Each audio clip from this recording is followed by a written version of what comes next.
नमस्कार प्यारे बच्चों, आप देख रहे हैं मेरा YouTube चैनल मुनीश मैथ, जिसके अंदर आज हम करने जा रहे हैं 7वीं कक्षा की एक्सरसाइज 5.1 का छठा प्रश्न।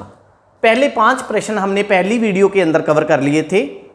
छठे प्रश्न के अंदर इन्होंने कहा है जी, जैसे मैंने बोर्ड पे एक डायग्राम बना दी गई है, इस डायग्राम में दो कोण दिखाए गए हैं, कोण 1 और कोण 2। दोनों कोण आपको भी ज्ञात है कि दोनों कोणों का योगफल 180 डिग्री होगा। क्यों होगा? क्योंकि दोनों के दोनों कोण रैखिक युग्म हैं। रैखिक युग्म बेटा उसको बोलते हैं, जैसे मैंने एक यहाँ पे सीधी रेखा लगाई, इस रेखा को आपको पता है कि यहाँ पे हाफ सर्कल बनेगा, आधा सर्कल, ठीक है, आधा वृत्त बनेगा। आधे वृत्त के अंदर टोटल कोण कितने डिग्री का होता है? 180 डिग्री का होता है। क्यों होता है? क्योंकि पूरे वृत्त का कोण 360 का होता है, तो फिर आधे वृत्त का कितने का होएगा? 180 डिग्री का। अगर हम इस 180 डिग्री के कोण को, ये देखें 180 डिग्री का कोण है टोटल, ठीक है। अगर इस 180 डिग्री के कोण को दो पार्ट में डिवाइड कर दी ऐसे, यहां पे एक पार्ट और दो पार्ट, ठीक। इन्होंने इस साइड 1 लिखा है, इस साइड 2 लिखा है, तो ये दोनों कोण रैखिक युग्म कहलाते हैं। क्या कहलाते हैं? रैखिक युग्म। आपको पता है कि अगर रैखिक युग्म 180 डिग्री का है, होता ही है 180 डिग्री का, तो कोण 1 और कोण 2 दोनों एक दूसरे के क्या होंगे? फिर ये संपूरक कोण होंगे, ठीक है, संपूरक कोण होंगे। इन्होंने कहा है कि यदि हम कोण 1 में कमी कर दें तो कोण 2 में क्या परिवर्तन होगा? अगर दोनों के दोनों रैखिक युग्म ही रहें, संपूरक कोण रहें, ठीक है। आपको पता है कि अगर 1 नंबर कोण में कमी कर दी जाए तो 2 नंबर कोण क्या हो जाएगा? थोड़ा सा बढ़ जाएगा, है ना, क्योंकि दोनों का जोड़ हमने 180 डिग्री ही रखना है। तो इसका आंसर हम क्या लिखेंगे? अगर कोण 1 में कमी कर दी जाए तो कोण 2 उतना ही, जितनी कमी की जाएगी उतना ही बढ़ जाएगा। क्लियर? उतना ही ये कोण बढ़ जाएगा। ओके, तो ये हमारा आंसर आ गया कि अगर कोण 1 के अंदर हम कमी कर देते हैं तो कोण उतना 2 जो है उतना ही बढ़ जाएगा। क्योंकि यहां कारण लिखना है तो कारण भी लिख दो, क्योंकि कोण 1 प्लस कोण 2 हमेशा कितना रहता है? 180 डिग्री। क्लियर? उसके बाद प्रश्न नंबर 7। 7वें प्रश्न के अंदर इन्होंने हमसे पूछा है कि क्या ऐसे दो कोण संपूरक हो सकते हैं यदि उन दोनों के दोनों कोण न्यून कोण हो। क्वेश्चन नंबर 7 में इन्होंने कहा है, पहले पार्ट के अंदर दोनों कोण न्यून कोण हो। क्या दोनों कोण अगर न्यून कोण हो तो वो दोनों कोण संपूरक हो सकते हैं? आपको भी पता है कि दो कोण संपूरक तब होते हैं जब दोनों का योगफल 180 डिग्री होता है। अब इन्होंने कहा कि दोनों कोण न्यून कोण हैं, तो हम इसको ऐसे भी लिख सकते हैं, मान लो दोनों कोण, कोण 1 कोण 2, ठीक है।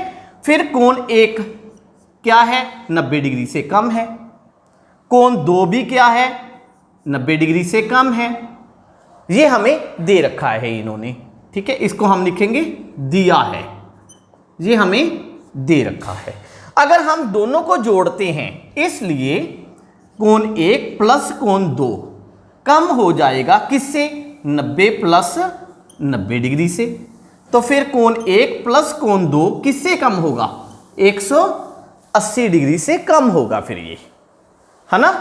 तो कोण 1 प्लस कोण 2 क्या होगा? 180 डिग्री से कम हो जाएगा। अगर ये 180 डिग्री से कम है तो फिर दोनों कोण क्या नहीं हो सकते? वो संपूरक नहीं हो सकते। इसलिए यह कोण संपूरक कोण नहीं हो सकते। क्लियर? इसको आप इस तरह भी लिख सकते हो, अगर आपने इस तरह करके नहीं लिखना आप पूरी स्टेटमेंट के अंदर लिख सकते हो कि दोनों के दोनों कोण 90 डिग्री से कम है, इसलिए दोनों का योगफल 180 डिग्री से कम होगा, इसलिए दोनों कोण संपूरक कोण नहीं हो सकते। आप इसको सीधा शब्दों में भी लिख सकते हो। उसके बाद इसका सेकंड पार्ट, सातवें के सेकंड पार्ट पे इन्होंने कहा है कि वो दोनों के दोनों कोण अधिक कोण है, तो बताएं कि वो संपूरक हो सकते हैं या नहीं हो सकते। तो हम इसका हल कैसे लिखेंगे? हम लिखेंगे मान लो कोण, दो कोण है ना, तो कोण 1 कॉमा कोण 2, ठीक है। फिर दिया क्या है? दिया है कि जो कोण 1 है वो भी 90 डिग्री से जा रहा है, कोण 2 है वो भी 90 डिग्री से जा रहा है। क्यों? क्योंकि दोनों के दोनों कोण कौन से हैं? अधिक कोण है। अधिक कोण वो कोण होता है जो 90 डिग्री से ज्यादा होता है, 180 डिग्री से कम होता है, ठीक है। तो फिर ये दोनों के दोनों 90 से तो ज्यादा होंगे इसलिए अगर हम इन दोनों को जोड़ देते हैं, कोण 1 प्लस कोण 2 बड़ा है 90 से प्लस 90 से, तो फिर कोण 1 प्लस कोण 2 बड़ा हो जाएगा 180 डिग्री से। अगर दोनों का जोड़फल 180 से ज्यादा है, इसलिए कोण 1 कॉमा कोण 2 संपूरक कोण नहीं हो सकते। ये हमारा आंसर आ जाएगा, ठीक है। उसके बाद प्रश्न नंबर 3, इसी का तीसरा पार्ट जो हमें कहा गया है, तीसरे पार्ट में इन्होंने कहा है कि दोनों क्या हैं? समकोण हैं, दोनों के दोनों कोण समकोण हैं। तो फिर इसका हल हम क्या लिखेंगे? मान लो कोण, दो कोण है ना, तो दोनों के दोनों मान लेते हैं कोण 1 कॉमा कोण 2। दिया है, क्या दे रखा है कि कोण 1 भी 90 डिग्री का है, कोण 2 भी कितने का है? 90 डिग्री का है। अगर दोनों 90 डिग्री के हैं तो फिर कोण 1 प्लस 2 कोण 2 कितना हो जाएगा? 90 प्लस 90, तो कोण 1 प्लस कोण 2 कितना हो जाएगा? 180 डिग्री, है ना। तो दोनों कोणों का योगफल 180 डिग्री हो जाएगा। अगर दोनों कोणों का योगफल 180 डिग्री है तो फिर क्या होगा? फिर ये दोनों कोण क्या हो जाएंगे? संपूरक कोण हो जाएंगे। तो हम नीचे लिखेंगे इसलिए दोनों कोण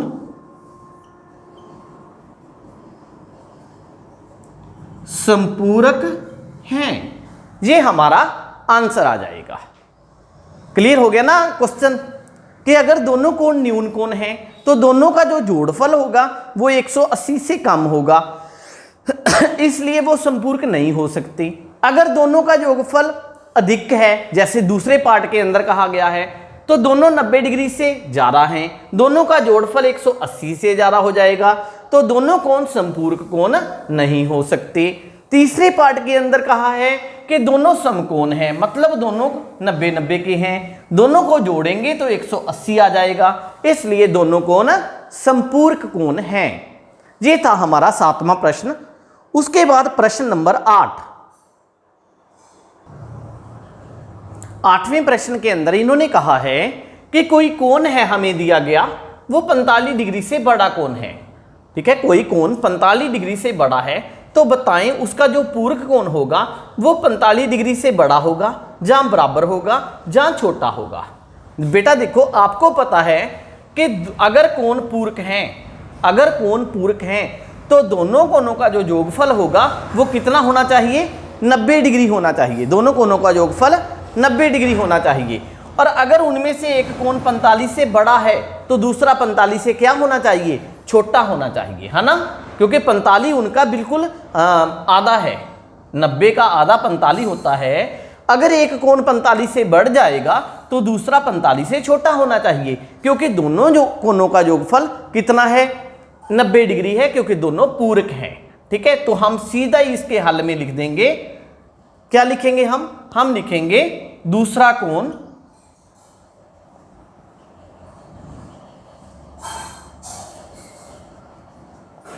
45 डिग्री से छोटा होना चाहिए, क्योंकि दोनों का योगफल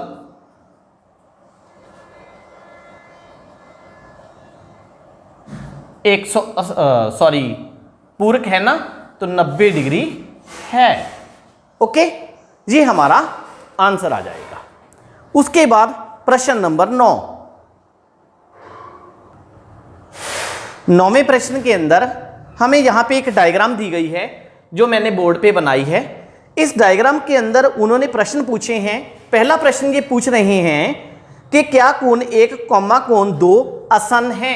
कोण 1, कोण 2 आसन कोण है, ये बताना है हमने। क्या ये आसन है? तो हम इसका जो उत्तर है वो क्या लिखेंगे, देखते हैं। 1, 2। देखो बेटा, आसन कोण क्या होते हैं, पहले तो आपको ये पता होना चाहिए। दो कोण आसन होते हैं अगर उन दोनों कोणों की एक भुजा सांझी है, बीच वाली। ठीक है, तो यहां पे देखें, कोण 1 और कोण 2, ये वाला एक कोण है और ये वाला एक कोण है। दोनों की एक जो आर्म है वो सांझी आर्म है। ठीक है, एक बाजू इनकी कॉमन है। कौन सी? OC वाली। तो AOC इस कोण के अंदर कोण 1 है, तो फिर इसमें भी OC है, इसमें भी OC है। ये जो COE बनता है, तो ये देखो, ये कोण प्लस ये वाला कोण, तो दोनों के दोनों कोण क्या हैं? आसन है। तो हम लिखेंगे हां, क्योंकि दोनों में OC, हां क्या लिखेंगे? OC क्या है इनकी? सांझी आर्म है। आर्म का मतलब आप इसको बाजू भी बोल सकते हो, बाजू है। ओके, उसके बाद दूसरा प्रश्न इसका। दूसरे प्रश्न के अंदर इन्होंने कहा है कि क्या AOC और AOE आसन है।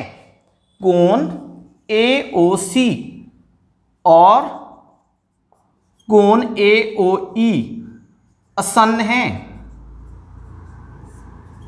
ये हमने बताना है। पहले तो ये आप देखें कि AOC कोण कहां पे है उस डायग्राम के अंदर। AOC ये वाला कोण है, कोण नंबर 1।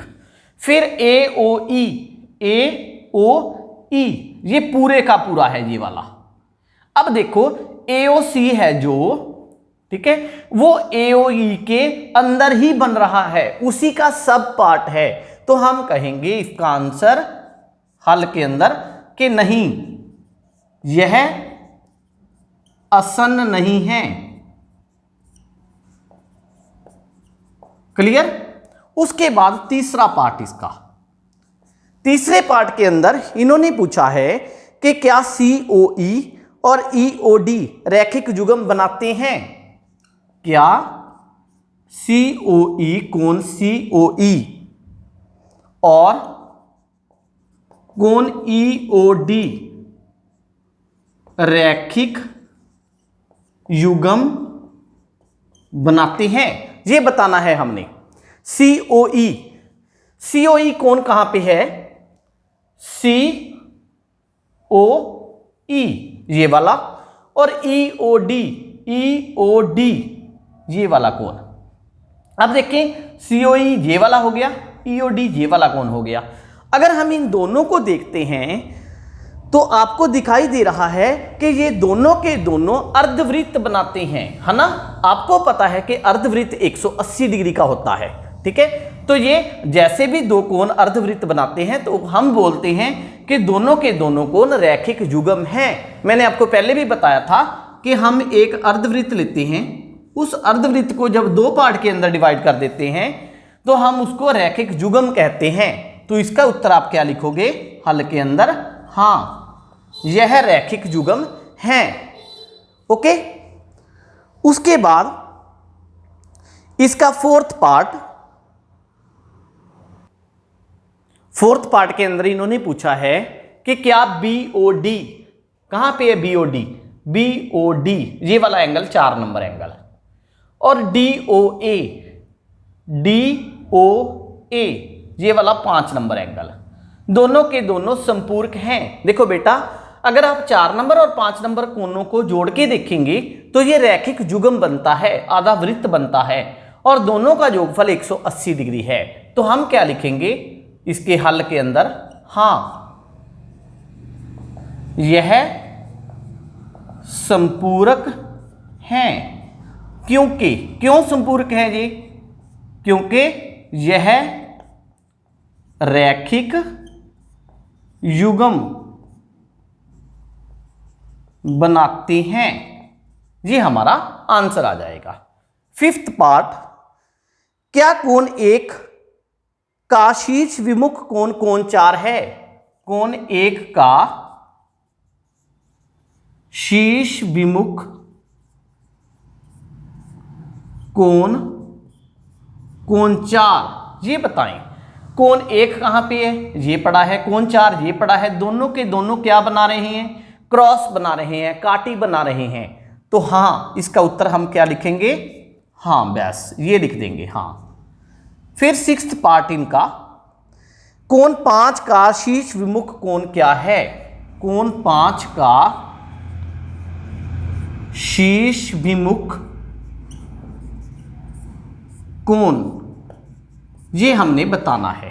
देखो बेटा, कोण 5 के साथ काटी कौन बना रहा है? ऐसे ऐसे। तो इस साइड कौन सा आएगा हमारे पास? कोण 5 के साथ ये आएगा 2 और 3 का जोड़। तो 2 और 3 के जोड़ को हम कैसे लिखेंगे? COB। आंसर क्या इसका हल आएगा? कोण COB। ये हमारा आंसर आ जाएगा, है ना? क्योंकि जो 5 है, 5 के बिल्कुल अपोजिट साइड जो काटी बनती है, ऐसे क्रॉस बनता है, वो क्या बनता है? 2 और 3 दोनों आते हैं उसके बीच। तो हम क्या लिखेंगे इसको? COB, ये कोण लिखेंगे। तो ये था आपका 9th पार्ट। उसके बाद के जो प्रश्न हैं उसको हम अगली वीडियो के अंदर कवर करेंगे। अगर आपको मेरी वीडियो अच्छी लगी तो अपने फ्रेंड्स के साथ शेयर करें और मेरे चैनल को सब्सक्राइब करें, क्योंकि जब भी मैं नई वीडियो अपलोड करूंगा तो आपको उसकी नोटिफिकेशन मिलती रहेगी। Thank you.